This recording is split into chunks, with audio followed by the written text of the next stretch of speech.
คลังสินค้านะคะปกตินะคะก็จะมีการกำจัดสัตว์ต่างๆนะคะที่จะมาทำความเสียหายกับสินค้าอย่างเช่น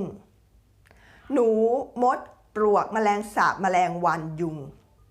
มันก็จะดูไม่ดีนะคะถ้าเกิดสินค้าในคลังสินค้าที่เราดูแลนะคะเสียหายจากสัตว์ต่างๆเหล่านี้ซีเรียสมากเลยนะคะโดยเฉพาะคลังสินค้าประเภทพวกอาหารแต่วันนี้นะคะดิฉันเจอสัตว์ตัวไหนนะคะสัตว์น้อยตัวไหนลองมาทายกันเลยค่ะ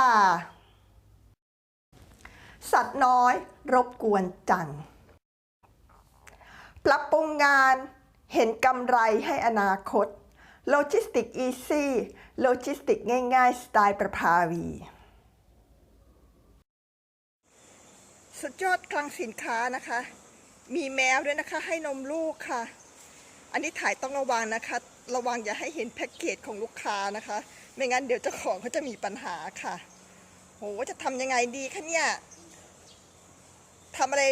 หนักลงไปนี่จะเกิดดราม่าไหมคะเนี่ยให้นมลูกด้วยมีลูก2 ตัวเมียวเมียวเมียวหันหน้าไปดูหน่อยสิทำเป็นหญิงนะครับไม่กลัวคนเลยไม่กลัวคนเลยคนแปลกหน้าไม่กลัวเลยเจ้าของนะหรือว่าหัวหน้างานคงไม่ค่อยเดินตรวจคลังสินค้าเท่าไหร่ค่ะเจ้าแมวนะก็เลยจะมี acting แบบยิงๆนะคะไม่สนใจไม่หนีไม่กลัวแต่โชคดีนะคะว่าคลังสินค้าเนี่ยเก็บสินค้าพวกสแปร์พาร์ทไม่ได้เก็บสินค้าประเภทอาหารแมวนะคะขี้เยี่ยวเหม็นค่ะก็ได้แต่กำชับนะคะก่อนที่จะส่งสินค้าให้ลูกค้านะคะให้ดูนะคะให้ดีนะคะว่าลูกค้าจะไม่ได้กลิ่นที่ไม่พึงประสงค์แบบนี้